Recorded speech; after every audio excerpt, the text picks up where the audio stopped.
طالبانو ورونو د محبت باندې به م یوه خبر درته وکړمه که نه ستی به بیا کرا راځو پې باندې د یوسف علیه السلام سره د پلار یوه عجیبه مینه وه طالبانو مینه نه ده دا هم یو ډېر ښه باب ده او ډېر خوندور باب د علما د علم تزکیې په دې مستقل یو احیاء العلوم نه ده طالبانو سم نیمایي جل په محبت باندې بحث کوي یو باب کدي دومره خوندور بحث ته دا چې ته ورته حیرانه سې نو طالبانو ورونو دا مینه او دا نادرې په دنیا کې دا هم ډېرې خوندورې دي بیا به وروسته روان سو طالبانو دنیا کې یو سړی تیر سوی ده مجنون نومیږي نو د هغې به م یو څو لنډې خبرې درته وکړم طالبانو یو څو نورې د محبت خبرې م کوم بیا وروسته بیا نورې م راځي هغه به بیا بېلې خبرې کوو دا مجنون چې تیر سوی د اصل نوم څه ده قیس ده د دې مجنون اصلي نوم داسې خلک کله کله پوښتنه کوي وایي که نه مولایانو دا مجنون څوک تیر سوی رښتیا ده که دروغ ده طالبانو رښتیا ده امام ذهبي دلته په تاریخ الاسلام کې لیکلي دي امام ذهبي دا د دنیا یو له لویو تاریخونو نه ده ذهبي لیکلي رحمه الله وایي داسې لیکلي دي وایي بعضې خلک وایي چې دا قیسه دروغ ده هسې افسانه ده وي داسې له ځانه خبره کوي مجنون اصلي نوم قیس د پلار نوم ملوح قیس ابن ملوح العامري په عربو کې یو مشهوره قبیله وه بنو عامر دا د هغې قبیلې سړی او په د نجد چې یو عربو کې یو منطقه د نجد ورته وایي اوس د سعودي په حدودو کې راځي د عراق طرف ته د دې نجد سړی و دی او ډېر ظلم طالبانو د مجنون سره سوی یا مجنون قیس ابن ملوح یا قیس ابن عامر خو ډېر صحیح دا د طالبانو چې قیس ابن ملوح العامري او دا لیلا چې وه دا لیلا بنت مهدي ام مالک العامریه دواړه د یو قوم خلک ول هغه هم عامري و په قوم دا هم عامریه وه نو دا د هغه خلافت و د عبدالله بن زبیر رضی الله عنه د خلافت زمانه و اسلام کې تیر دی ښه اسلام نه مخکینۍ قصه نه ده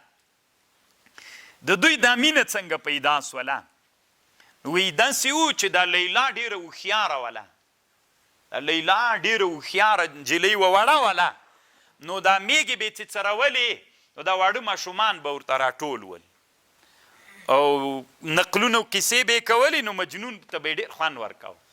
بیا طالبانو د دوی دواړو مینه سوله واړه ول میږې دواړو څرولې بس د دې وړکیتوب نه د دوی دواړو مینه پیدا سوله او چې مینه پیدا سوله بیخي نادره مینه سوه د هغې زمانې نه دا مینه داسې په زړونو کې ترارک او غټېدله غټېدله تر دې پورې چې کله لیلا غټه سوله چې غټه سوله نو پلار یې بنده کړله چې نوره به ته باندې نه وځې نو چې بنده یې کړله نو دا د باندې سخته تمامه سوله داسې یو حالت سره مجنون مخ سو چې لیونتوب ته ورسېد د مجنون نوم ورباندې کېښودل سو یو شعر یې ویلی طالبانو دلته امام ذهبي نقل کړی خو ټول به نه درته وایم هغه حاصل به درته وایم په دې شعر کې داسې وایي چې کله دا ترې بنده کړله د لیلا بنت مهدي ام مالک العامریه بیا چې تر بنده کړله وی د عقل یې زایل سو لیونی سو بیا یې ویلې چې کاشکې زه نه وی غټ سوی میږې نه وی غټې سوی کاشکې هغه خپل حالت وی کاشکې نه زه غټ سوی وی او نه میږې غټې سوی وی او لیلا هم همغسې وړه وی موږ په هغه وړکیتوب کې مینه کولی کاشکې دغه باب ته موږ نه وی را رسېدلی الی الیوم لم نکبر ولم تکبر البهم کاشکې نه زه غټ سوی وی نه د حیواناتو میږې غټې سوی وی ماسې واړه واړه د میږو بچي وی چې غاری وی او په دشتو کې څرېدلی څه خوند به یې کو دې حالت ته راورسېدلو بیا طالبانو دا پلار ته خلک ورولېږل چې دا هغه ته ورکه د مجنون ته یې ورکه مجنون لیونتوب ته لاړه بیا یې داسې کول طالبانو ورونو مجنون داسې حالت ته ورسېده چې کله کله به دا مور ورغله د مجنون مور د لیلا مور ته ورته وبه ویلې چې دا لور دی پټه راولېږه چې مازې وویني ابې چې پټه راولېږله بیا پلار پې باندې خبر سو بیا به یو بله ښځه راتلله پټه چې مازې دغه کلي دته حال راوړي چې لیلا پوښتنه به څه قیسې به درته وکړي دغه اطمینان به راغی بیا یې دام باندې کړلې بیا یې غوښتنه ترې وکړله چې دې ته یې ورکړه هغه ورته ویلې نه یې ورکوم طالبانو لکه دا پښتون داسې سو وایي چې د پښتنو قیسه یې ورسره کړې څومره یې چې ورته وویلې طالبانو ور یې نه کړله اخر مجنون داسې کالي و دا هر څه به یې شکولي په ځان نه پوهېده بیخي په ځان پوهېده نه بیا یې هغه وخت کې عبدالملک ابن مروان کسې بادشاه و هغه ته عریضه وکړله عین هغه دې باندې امر وکړه چې د مجنون وینې حد درکړه بیا یې طالبانو ترې رامنې کړ وی کله به چې یو مجلس کې ناست و د مجنون به چې ناست و او غږېده به نه لیونی سوی په سر به یې خاورې شیندلې کالي به یې شکو ډېره ښه ځواني یې ووایي ډېر ښایسته سړی و په نسبت سره لیلا ته ډېر ښایسته و نو بیا په سر به یې خاورې اچولې بیخي به غږېده نه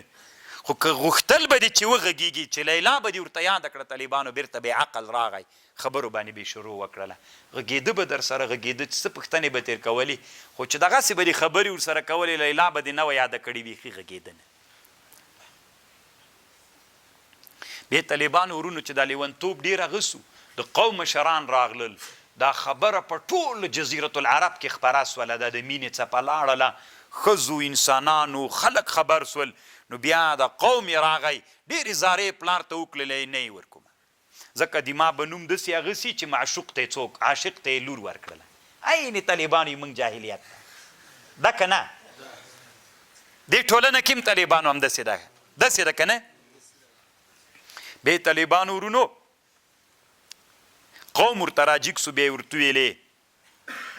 مکې ته یې وایي بوځه حج ته یې بوځه کیدای سي الله عز وجل یې ښه کي هلته بیت الله ته وروله نو چې بیت الله ته یې وروسته نو پلار یې ورته ویلې ګوره چې بیت الله نه دې طواف کو الله نه به بښنه غواړې او دا دعا به کوې دا خو لیونی سوي دا دعا به کوې دا دعا کوې چې بیت الله نه طواف شروع کړ نو الله ته یې وویلې دا شعر داسې چې الله پاکه ما ته لیلا راکړه انسانان توبې ته راغلي خو زه لیلا غواړم که د لیلا راکړله بیا به زه داسې توبه درته وباسم چې نور انسانان به بیخي هغسې توبې نه باسي خو زه الله اول پلار ورته ویلې مه غواړه دا دعا که نه ده ورته ویلې هغه یې نه دا دعا وکوي نه دا دعا نه کوم بیا طالبانو حج ته راوستلي بیا چې مینا ته لاړو نو په مینا کې بیرته لږ سراخه غوندې سو وی چا غږ وکړه په دې مینا خیمو کې یو چا غږ وکړه لیلا داسې غږ یې چې وکړه وایي دی بېهوشه سو بیرته راوغورځېده بله لیلا وه طالبانو هغه هم ښځې لیلا ځکه هلته خو ډېر انسانان خیمې وهلي وي وایي چې بېهوشه سو بیرته په مخ باندې اوبه ور وپاشلې بیرته راغی بیا طالبانو ډېر لوی شاعر هم دی تېر سوی ده کتاب الاغاني چې د شعر یوه لویه خزانه ده علامه اصفهاني چې جوړ کړی د ډېر شعرونه ده شعرونه هم داسې نړیوال شهرت پیدا کړی بیا شعر داسې ویلی وداع دعا اذ نحن بخیف من منا فهیج اطراف الفؤاد وما یدرا داسې یو هغې ویلي چې په زړه کې مې یو هیجان راغی لکه مرغه چې والوځي چې د لیلا غږ مې واورېده دې طالبانو چې دا محبت ډېر مشهور سو او کرا طالبانو ورونو بس بیا پلار داسې حالت ته راوسته ستې هغه خصوصا چې بادشاه فیصله پې وکړله بیا زنجیرونو کې وتړه زنجیرونو کې چې وتړه داسې لیونی سوی و داسې به یې خوله په دغه ولګوله داسې به یې غوښې خپلې راښکولې داسې حالت ته ورسېده خپل ځان به یې وهه په دشتو کې به همداسې لوڅ ګرځېده بیا یو وخت کې خبر سو چې لیلا یې ورکړله دا په ده ډېره سخته وه نو کله چې شپه تېره سوله د دې زوم کور ته راغی دا کوم سړی چې د لیلا سره چې واده کړی ده ته راغلی ورته ویلي وایي څه پوښتنې در نه کوم راته ووایه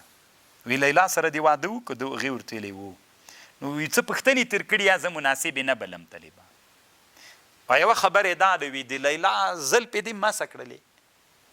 بېګا نو هغې ورته ویلي و ستي طالبانو بیا را بېهوشه سو وغورځېده وایي داسې اور بل و د پوښتنه یې چې تر کوله وایي اور بل و سکروټې وې وایي پوښتنه یې تر نه کوله میړنې چې پوښتنه کوله چې د لیلا په زلفو کې دې لاس و په هغه ورته ویلي وي دا سکروټ یې داسې راواخیسته طالبانو داسې لاس کې کلک که ونیولی وي داسې وغورځېده بیا بېهوشه سو بیا هملته دشته کې اوسېده وایي کوزه وه ورسره دې کوزه کې به یې اوبه ورلله ډوډۍ به یې وروړله بله ورځ ته همغلته مړ پروت و بس مړ سوی و بیا یې وایي راوړ غسل یې ورکړ او دفن یې که او ښځو سخت پې باندې وزړل ځوانان هم پې باندې وزړل او ویښتان یې ډېر اوږده سوي ول او داسې سوی و چې لږه حیواناتو سره یې مینه او الفت پیدا سوی و کوم حیوانات به چې هلته دشته کې یو وخت کې طالبانو دومره لرې وای تللي وای د شام حدودو ته رسېدلي وي چا نه یې پوښتنه وکړله چې دا نجد چیرته ده ورته ویلې څوک یې ته وي زه د نج یم بنو عامر یم وی شام ته رسېدلی بیرته بیا لاره وروښودله نو طالبانو ورونو دا یوه نادره مینه په دنیا کې تېره سوې ده او دومره سخت ظلم دی دې سړي سره سوی ده یاره زه خو وایم طالبانو ورونو چې تاسې به راسره موافق سي د لیلا پلار دی الله جهنم کې وسوځوي که نه نو دومره لوی ظلم دی ولې کوه سخت لوی ظلم یې ورسره کړی نو دا هغه سړی ده نورې طالبانو کتابونو کې بیا خبرې درته کوم اوس دلته طالبانو ورونو دا د محبت داسې یو عمیق او نادر بحث ده که نه علامه محی الدین ابن العربي وایي طالبانو دلته یو درې خبرې د محبت کې کوم داسې نادرې دي طالبانو چې بل باب ته تللي دي محی الدین ابن العربي وایي د ما د خپل استاز ابو مدین سره مینه پیدا سوه وایي مینه مې پیدا سوله وی کله کله طالبانو مینه په فراق پخوا ولې ډېرې مینې وي اوس نسته اصل طالبانو مینه چې ډېر په زړه کې اور پیدا کوي چې کله فراق ډېر وي اوس خو طالبانو اسباب دي چا ډېر سول د وصال که نه دا د وصال اسبابو ټوله مینې ختمې کړلې پخوا زمانه کې یو چا راته د مینې قصه کوله وی مین ومه وی بیا یو ورځ زردالو مې راخیستې ول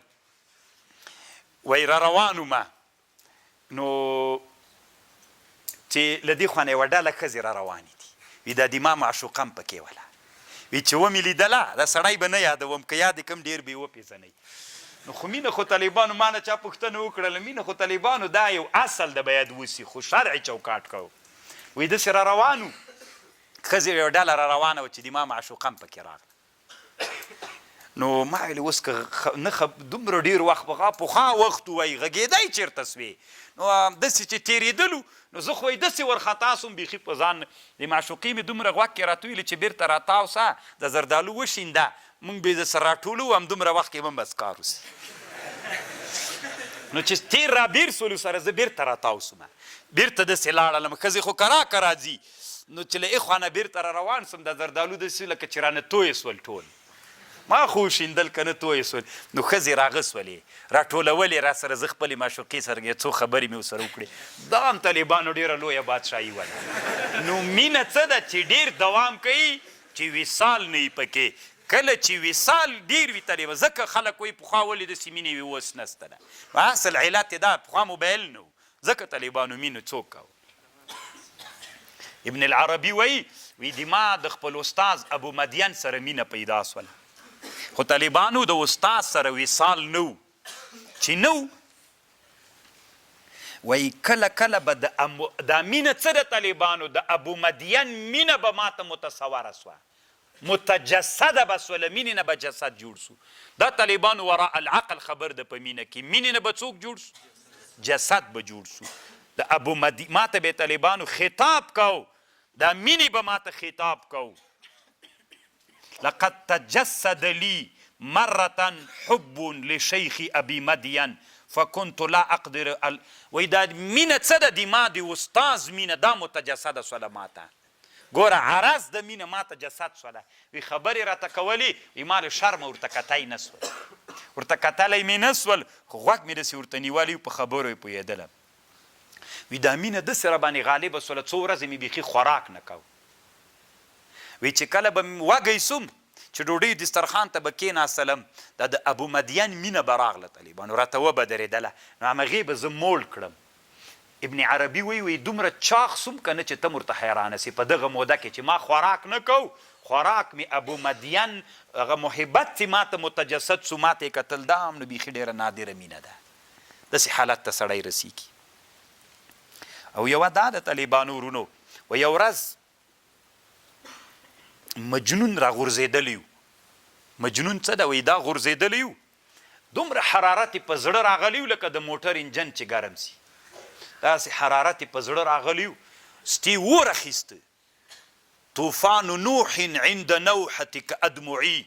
وإيقاد نيران الخليل كلوعتي. په دې کې طالبانو هغه د شعر نور برخه دلته راوړې ده طالبانو لولا زفيري أغرقتني أدمعي ولولا دموعي أحرقتني زفرتي. ګوره طوفان نوح عند نوحتك أدمعي. نو طالبانو شاعر وی طوفان نوح عند نوحتك أدمعي. د نوح علیه السلام طوفان څه وی دما د سترګو د اوښکو یوه اوښکه دومره غټه وه چې د نوح علیه السلام طوفان ورته هېڅ شیم نه و. طوفان نوح عند نوحتك ما چې کله وزړل دما اوښکې دما د اوښکو یو څاڅکی د نوح علیه السلام د طوفان هم غټ و دنیا غرقه کړه خو دما د سترګو اوښکې هغه یو څاڅکی د نوح علیه السلام د طوفان غوندې غټ ته غرقول کوي. ولولا زفیري اغرقتني ادمعي که دما زګروی نه وی اغرقتني ادمعي ځکه دما اوښکه خو یوه اوښکه مې د نوح علیه السلام د طوفان غوندې سوه خو که دما زګروی نه وی اغرقتني ادمعي زه به مې خپلو اوښکو غرق کړی ومه خو ځکه مې نسي غرقولی زګروېږم. ولولا دموعي احرقتني او که دما اوښکې نه وی زه به چا سوځلی وم زګروي به مې سوځلی وم. طالبان نو مینم طالبانو یو اور ده دا چې زړه کې ولګېږي داسې نادره مینه وه طالبانو. مینه څوک غواړي وصال خو دې ته ګوره وی چې لیلا دا مجنون را وغورځېده د فراق د لیلا وهلی زړه باندې داسې ګرم اور یخ به یې راوړ دا جلید یخ کلک یخ به یې راوړ په زړه به یې چې ورکېښود همداسې به ویلې کېده. وی خلکو خبر ورولېږه چې ورسئ لیلا را خبره کوي چې مجنون اور اخلي زر یې ورته راولئ. وی چې ورته را یې وستله وی ورته ویلې چې مجنون ته یې غږ وکړه چې مجنونه لیلا راغلله هدي تا مطلوب او قرة العین راغی. وی ده ورته ویلې لیلا وی ورته ودرېده غږ یې وکړه چې زه لیلا یمه وی ده ورته ویلې الیک عني فان حبک شغلني عنک. طالبانو د محبت سرچپه سوی و وی لرې سه لیلا له مانه د تا محبت په ما دومره غالبه سوی ده چې بو دې پیدا کړی نه دی غواړم. دا بیخي طالبانو داسې بل رقم خبر ده د فراق نه اور بل و چې وصال راغی باید اور ګل سوی ده ورته وی لرې سه له مانه د تا محبت زه دومره مشغوله کړی یم له تا نه یې مشغوله کړی یم.